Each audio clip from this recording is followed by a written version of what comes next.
Good morning, students. How are you all? In our today's session, we learn EVS, right? But हम हमारा session शुरू करने से पहले प्रेयर करेंगे, राइट? हर बार जैसे प्रेयर करते हैं, इस बार भी हम प्रेयर करेंगे। तो आज हम डीप ब्रीदिंग करेंगे और ओम रेसिटेशन करेंगे, राइट? तो डीप ब्रीदिंग कितनी टाइम करेंगे? 5 टाइम्स करेंगे और 5 टाइम्स हम ओम रेसिटेशन करेंगे। Fine students, so let's start deep breathing. So you have to down side your left hand and upper side of your right hand, right?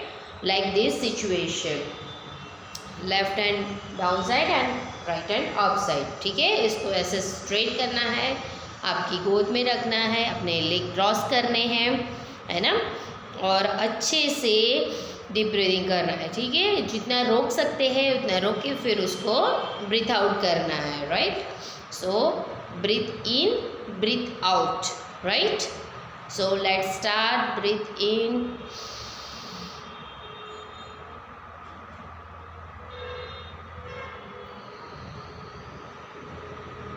Breathe out, right? उसको slowly process में करना है ताकि वो जो oxygen है वो आपके अंदर अच्छे से रहे, right? Now again breathe in,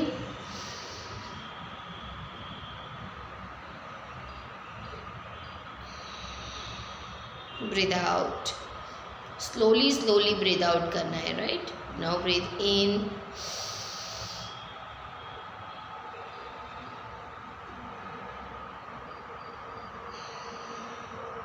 breathe out, again breathe in,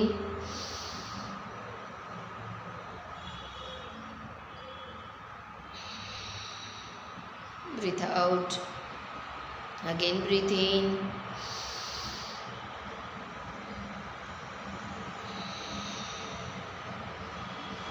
सो ये जो एक्सरसाइज है वो आप दिन में कभी भी कर सकते हैं और जनरली अगर खाली पेट की जाती है तो ये एक्सरसाइज के बहुत सारे लाभ भी होते हैं। बहुत ही बेनिफिशियल एक्सरसाइज है आपके स्टमक के लिए, लंग्स के लिए, ब्रीदिंग प्रोसेस के लिए, राइट? और जितना हम उसको पकड़ के रख सकते हैं उतनी ही हमारे माइंड को एनर्जी मिलती है, बॉडी को एनर्जी मिलती है, राइट?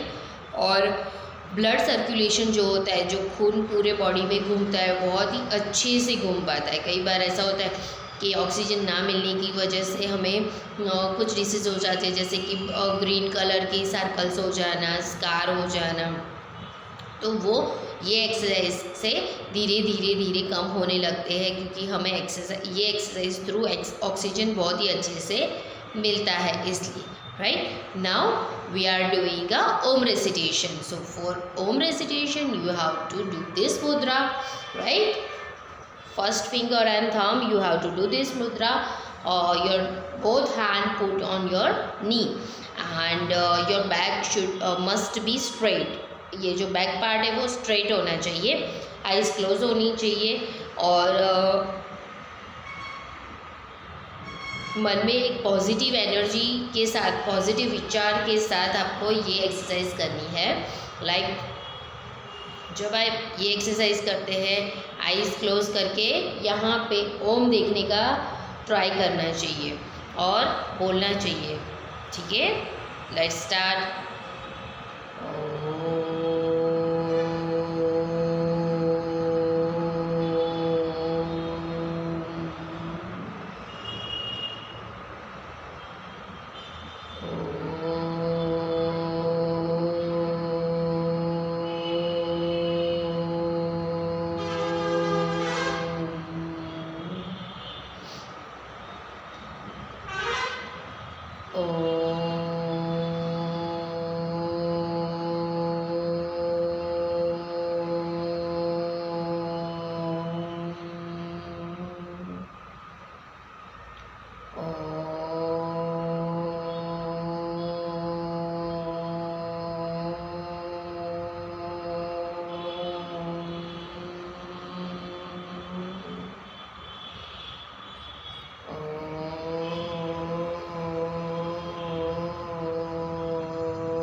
ओम शांति शांति शांति।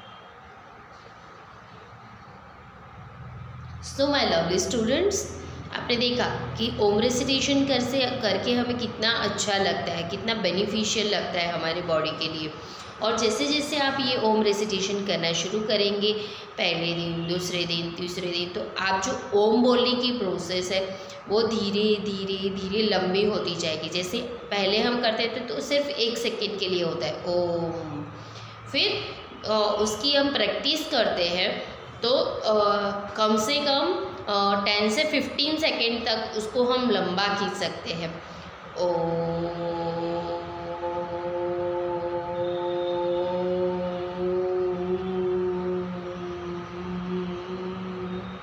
देखा कितना थोड़ा सा लंबा खींचा है। वैसे ही आप भी रोज़ प्रैक्टिस करेंगे, एवरीडे प्रैक्टिस करेंगे तो क्या होगा कि उससे आपकी जो ये ओम बोलने की स्वर ध्वनि है वो थोड़ा लंबा खींचेगी। जितना लंबा खींचेगी उतने ही अंदर से पॉजिटिव वाइब्रेशन आएंगे, और वो पॉजिटिव वाइब्रेशन आपके बॉडी के लिए, आपके हेल्थ के लिए बहुत ही अच्छे हैं, राइट। चलो, तो अब हम EVS का चैप्टर नंबर 20 सेफ्टी रूल्स हम लोग पढ़ रहे थे वो हम आगे एक्सप्लेन करना स्टार्ट करेंगे। तो उसके लिए आपको आपकी सिलेबस बुक टेक्स्ट बुक आपको साथ में लेके बैठना ज़रूरी है। Okay students, let's start our chapter number 20।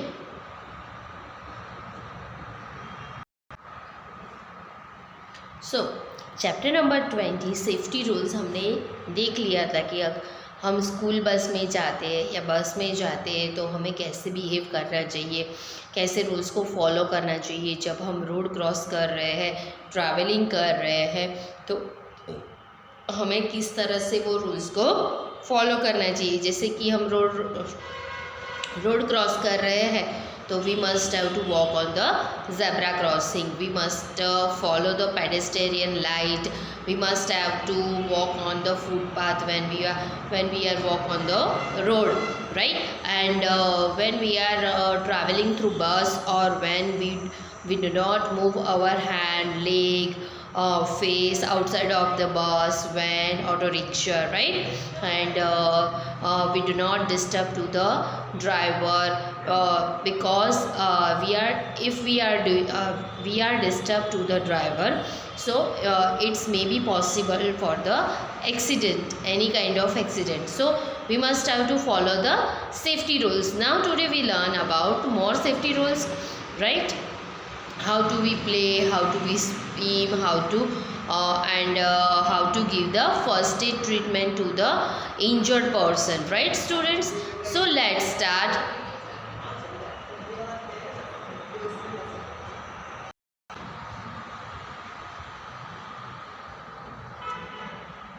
So you can see on the screen, हम लोग स्क्रीन पे पेज देख सकते हैं हमारी EVS की टेक्स्ट बुक का, राइट?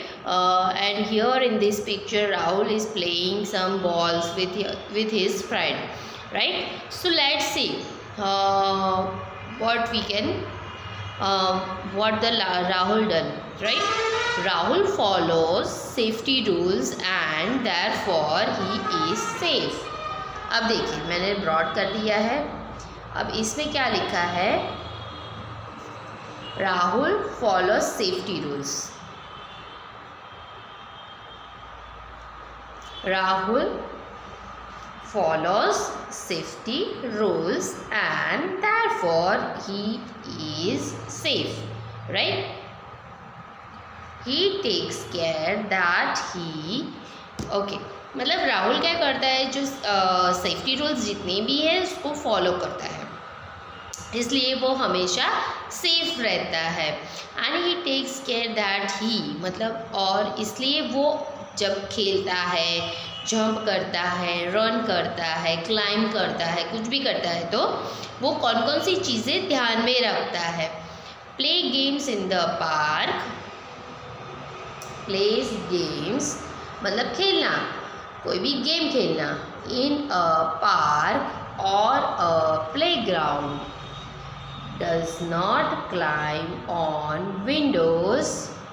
मतलब क्या लिखा है कि जब वो प्ले करता है, राइट, प्लेग्राउंड में है, गार्डन में है, या कोई ऐसी जगह पे जहाँ पे अच्छे से खेल सके, तो उस टाइम पे जब वो पार्क प्लेग्राउंड में प्ले करता है तो वो चीज़ों का ध्यान रखता है जिससे उसे चोट ना लगे, राइट। जैसे कि वो स्विंग के पास, यानी वो झूला होता है उसके पास नहीं खेलेगा, देन स्लाइडिंग होते हैं, स्लाइडिंग के पास वो नहीं खेलेगा, राइट। कोई एक्सरसाइज के इंस्ट्रूमेंट गार्डन में रखे होते हैं उसके पास नहीं खेलेगा। क्यों नहीं खेलेगा? तो वहाँ पे जो चिल्ड्रन होते हैं वो बहुत ही एनर्जेटिक होते हैं, वो एनर्जी के साथ स्विंगिंग करते हैं, स्लाइडिंग करते हैं और अदर इंस्ट्रूमेंट के साथ वो प्ले करते हैं। तो वो क्या करता है कि उससे थोड़ा दूर रह के वो खेलता है, राइट। अपने फ्रेंड के साथ वो बॉल खेल रहा है, क्रिकेट खेल रहा है, या वो क्या बोलते हैं फ्लाइंग प्लेट खेल रहा है, ऐसा कुछ भी गेम खेल रहा है तो वो वहाँ से थोड़ा दूर रहेगा। फिर दूसरी बात कि वो ऐसे प्लांट को भी नहीं तोड़ेगा जिससे उसे चोट लग सके। लाइक रोज़ प्लांट होता है तो रोज़ प्लांट के अंदर कांटे भी होते हैं ना, तो वो प्लांट को भी टच नहीं करेगा, क्योंकि काफ़ी प्लांट टूट जाते हैं, मुरझा जाते हैं। काफ़ी प्लांट जिसके अंदर कांटे होते हैं तो वो हमें ही चुभ जाते हैं, तो वो प्लांट को भी नहीं छेड़ेगा। इस तरह से वो सारे सेफ्टी रूल्स को फॉलो करेगा गार्डन प्लेग्राउंड में, राइट। जब प्लेग्राउंड में खेल रहे हैं तो वहाँ पे बड़ा सा पत्थर होता है, ऐसा कुछ भी होता है, तो उसको रख के साइड में रख के फिर वो खेलेगा, है ना। और मतलब दौड़ने के टाइम पे पाँव में ना लगे और वो गिर ना जाए, वो चीज़ की भी ध्यान रखेगा। इस तरह से वो प्लेग्राउंड और गार्डन में खेलेगा। Now number 2, does not climb on window. अब वो क्या करेगा, जो विंडो होती है उसके ऊपर क्लाइंब नहीं करेगा। काफ़ी बच्चे क्या होते हैं, घर पे होते हैं, कुछ खेलने को नहीं मिलता तो विंडो को पकड़ के उसके ऊपर जंप करते हैं, चढ़ते उसके ऊपर चढ़ जाते हैं, है ना, और फिर कई बार उससे गिर जाते हैं, राइट। सो वो गिरने की वजह से उनको चोट लग जाती है, कभी यहाँ पे लगती है, कभी नोज़ पे लगती है, कभी किसी का दांत टूट जाता है, किसी को शोल्डर पे लगती है, हैंड पे लग जाती है, कहीं पर भी लग जाती है। तो he knows that he can fall down and get hurt। अब उसको पता है कि मैं अगर ऐसे खेलूँगा तो मैं गिर जाऊँगा और मुझे क्या लगेगा, चोट लग जाएगी। क्या लगेगा? चोट लग जाएगी। Fine. So he does not climb on a window, right? Now Rahul and Nikhil goes for swimming lessons. They know that they must। अब क्या हुआ?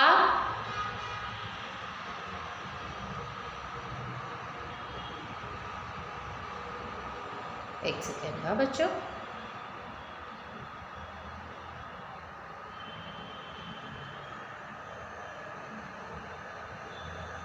देखो, Rahul and Nikhil goes for swimming lesson. अब राहुल और निखिल दोनों क्या करने गए? स्विमिंग सीखने गए, है ना। स्विमिंग का लेसन कैसे, स्विमिंग कैसे करना है वो सीखने गए। So they know that they must. अब उनको ये सारे रूल्स पता होना बहुत ज़रूरी है। So number 1, use a swimming tube as they still do not know how to swim। yes, तो उनको क्या करना चाहिए? जो स्विमिंग ट्यूब आता है छोटे बच्चों को पहनाने के लिए, रबर का ट्यूब बना हुआ होता है जिसके अंदर हवा भरी हुई होती है। और वो क्यों होता है? तो जब रबर के अंदर हवा भरते हैं स्विमिंग ट्यूब के अंदर, तो वो उनका लाइफ ट्यूब हो जाता है। तो वो पहन के अगर बच्चे पानी के अंदर गिरते हैं तो डूबते नहीं हैं, वो पानी के ऊपर तैर सकते, इसलिए सो यूज़ अ स्विमिंग ट्यूब। वो जो ट्यूब होता है वो बच्चों को डूबने नहीं देता, पानी की ऊपर की सरफेस के ऊपर रखता है। They still do not know how to swim, मतलब जब तक उनको नहीं पता है कैसे तैरना है तब तक उनको स्विमिंग ट्यूब पहन के रहना है। Have a bath after their swimming lesson.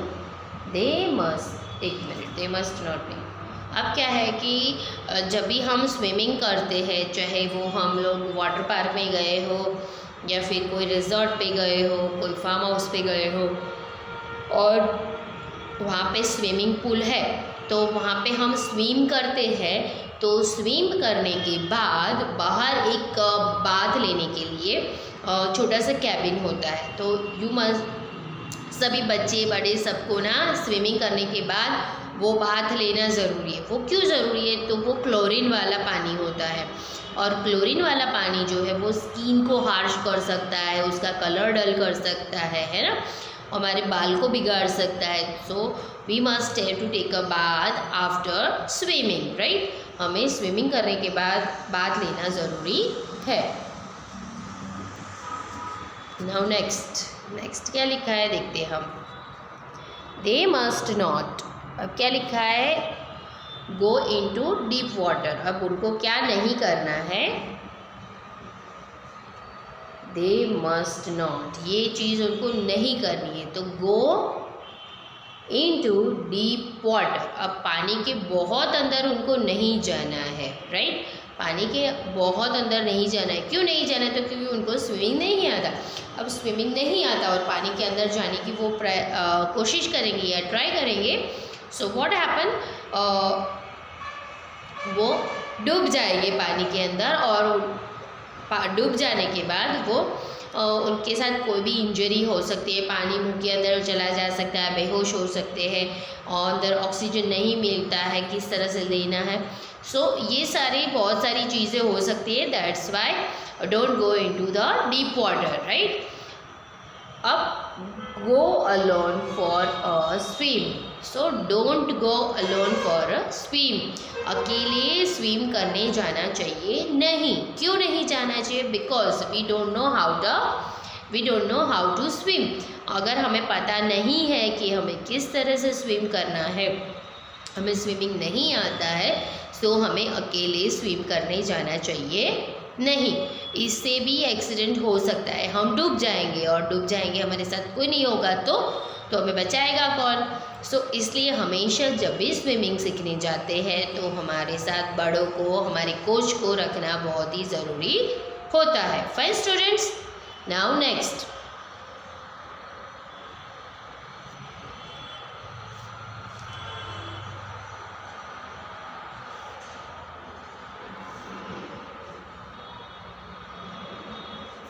अब क्या लिखा है? Neeta is Rahul's younger sister, Rahul care for her. अब नीता जो है वो राहुल की छोटी बहन है और राहुल उसका बहुत ध्यान रखता है। When Neeta got hurt with a blade, Rahul explained that, अब क्या हुआ कि राहुल जो है वो नीता की बहुत केयर करता है and Neeta got hurt with a blade. अब वो ब्लेड से कुछ वर्क कर रही है और उसको फिंगर पे चोट लगे। तो राहुल क्या करता है? उसको समझाता है। राहुल एक्सप्लेन यानी समझा, explain that she must never play with sharp objects. अब राहुल उसको समझाता है नीता को कि नीता, आप छोटे हो, आपको शार्प ऑब्जेक्ट के साथ खेलना चाहिए नहीं, like scissor, blades and knifes. जैसे कि जो शार्प चीज़ें वो कौन सी होती है? तो सीजर जिससे हम कटिंग करते हैं, ब्लेड्स जिससे कुछ पेंसिल शार्प करने के लिए यूज़ करते हैं या कुछ कट करने के लिए यूज़ करते हैं, एंड नाइफ्स यानी छुरी, राइट। तो ये सारी चीज़ें शार्प है और इससे बच्चों को खेलना चाहिए नहीं। वो कहीं पर भी चोट लग जाएगी और कहीं से भी खून निकल सकता है। सो बच्चों को ऐसी शार्प चीज़ों से खेलना चाहिए नहीं।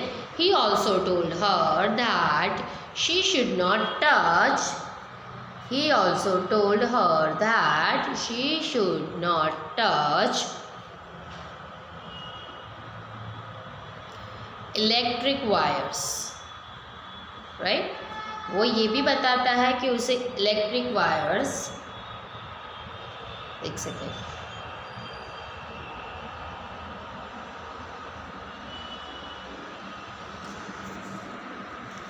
राहुल नीता को ये भी बताता है कि नीता आपको electric wires, plugs, sockets and hot irons, इन सब चीज़ों से खेलना चाहिए नहीं, उनको टच करना चाहिए नहीं। इलेक्ट्रिक वायर्स यानी कि जो लाइट के वायर्स होते हैं, कई जगह पे खुले रह जाते हैं, तो उसको टच नहीं करना चाहिए। लाइक प्लग्स, कुछ बच्चे होते हैं ना, कुछ बहुत नॉटी बच्चे होते हैं, तो वो प्लग डालने के हॉल होते हैं छोटे छोटे, उसके अंदर वो लोग फिंगर डालते हैं। फिंगर डालने की वजह से कभी कभी शॉक लग जाता है, शॉक लगने की वजह से वो बच्चा वहीं पे मर जाता है, या फिर बहुत बड़ा एक्सीडेंट भी हो सकता है। तो वो प्लग्स, सॉकेट्स के अंदर फिंगर डालनी चाहिए नहीं।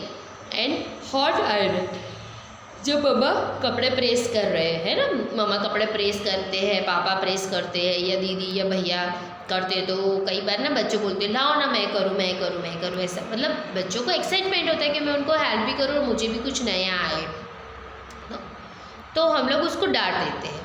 पर डांटना नहीं चाहिए, उनको बोलना चाहिए बेटा अभी आप छोटे हो, अभी आप टच नहीं कर सकते, आप थोड़े बड़े हो जाओगे फिर हम आपको सिखाएंगे, है ना।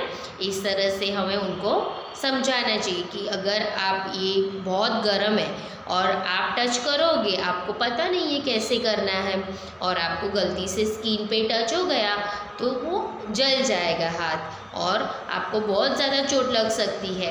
इसलिए हॉट आयरन से आपको दूर रहना चाहिए। इस तरह से बच्चों को प्यार से समझाना चाहिए। हम डांट देते हैं, पर डांटना कब चाहिए? जब वो हमारे समझाने के बाद, उसको बार बार बताने के बाद भी नहीं समझते, तब डांटिए, वरना उनको प्यार से समझाइए। बच्चे प्यार से समझते हैं, नहीं समझते ऐसा कुछ नहीं है, बच्चे समझते हैं, बट उसको एक समझाने का तरीका होता है और वो उसी तरीके से उनको एक्सप्लेन करना चाहिए ताकि वो सारी चीज़ें टच ना करें और वो सारे एक्सीडेंट होने से बच जाए। नाउ दिस थिंग्स कैन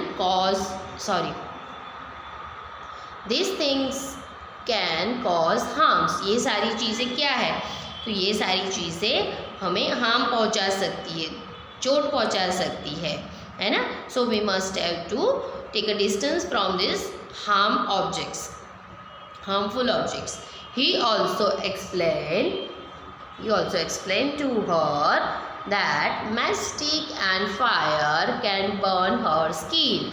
अब क्या है कि वो उसको ये भी समझाता है राहुल कि देखो नीता आप छोटे हो, तो मैचस्टिक यानी वो क्या कहते हैं गुजराती, मैच बॉक्स होता है ना, मैच बॉक्स जिससे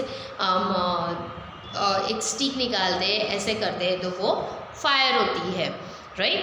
तो that is match stick and fire. तो मैच स्टिक से जो फायर होता है वो हार्मफुल होता है, इससे हमारी जो हमारी स्किन वो भी जल सकती है ना। या फिर कहीं गलती से वो नीचे गिर गया कपड़े पे या कागज़ पे, तो उससे भी पूरे घर में आग लग सकती है। तो वो चीज़ों से भी छोटे बच्चों को दूर रहना चाहिए। उसका जो स्मोक होता है, मतलब उसका जो धुआं होता है, वो भी हमारे ब्रीदिंग के लिए बहुत ही हार्मफुल होता है। छोटे बच्चों की जो सिस्टम होती है बहुत ही डेलिकेट होती है, तो वो भी हार्मफुल होता है। So we must follow safety rules so that we always stay safe. हमें हमेशा सेफ्टी रूल्स को फॉलो करना चाहिए ताकि हम लोग हमेशा सेफ रह सके, right. Now first aid.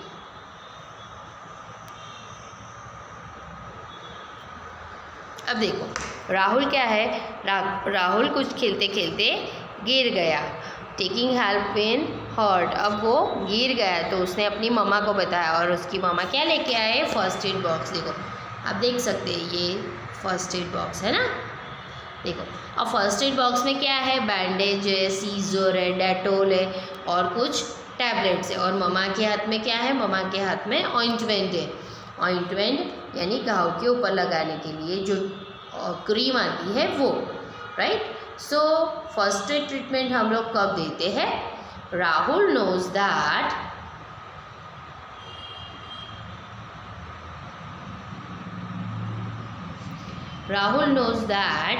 when someone gets hurt, they must report it to their teacher or any adult immediately. अब राहुल को ये भी पता है कि अगर किसी को चोट लग जाती है क्लास में या घर पे, तो हमें सबसे पहले आके किसको बताना ही चाहिए, टीचर को बताना चाहिए, या कोई बड़ा है उनको बताना चाहिए कि देखो इसको चोट लग गई, इसको चोट लग गई है, खून निकल रहा है, ये हो रहा है, वो हो रहा है। मतलब हमसे जो बड़े होते हैं, स्कूल में हमारे टीचर्स होते हैं, घर पे हमारे पेरेंट्स होते हैं, भैया दीदी जो भी बड़ा है, उनको हमें बताना चाहिए। The hurt child must be given first aid, मतलब जो बच्चे को चोट लगी है उसको हम फर्स्ट एड प्रोवाइड करते हैं। That should be a first aid, there should be a first aid box in the classroom, home and in cars। अब क्या है कि अब हमारे क्लासरूम में, फिर हमारे स्कूल में, हमारी कार में, घर में, है ना, सब जगह पे फर्स्ट एड बॉक्स, एक छोटा सा फर्स्ट एड बॉक्स होना ज़रूरी है। जो फर्स्ट एड बॉक्स के अंदर क्या होता है, बैंडेज होता है, फिर बैंडेड होता है, राइट, सीजर होती है, कॉटन होता है, फिर डेटोल होता है, डेटोल या सेवलॉन होता है, और सफ्रामाइसिन या बेटाडीन ऐसी क्रीम होती है, जिससे वो बच्चे को कुछ चोट लग जाती है, कुछ भी हो जाता है, तो उसके ऊपर हम दवाई लगा सकते हैं, है ना। तो ये सारी चीज़ें भी हमारे पास क्लासरूम में होना ज़रूरी है। तो ये हमने आज देखा पार्ट बी सेफ्टी रूल्स का, राइट। हम नेक्स्ट लेक्चर में देखेंगे पार्ट 3, जो लास्ट पेज हमारा बाकी है वो। तो आप लोग तब तक सेफ्टी रूल्स को फॉलो करते रहिए, घर में सेफ रहिए और बड़ों का कहा मानते रहिए। हम मिलेंगे नेक्स्ट सेशन में। टिल देन आपको ये चैप्टर रीड करना है। Okay, enjoy your day, have a nice day, bye bye.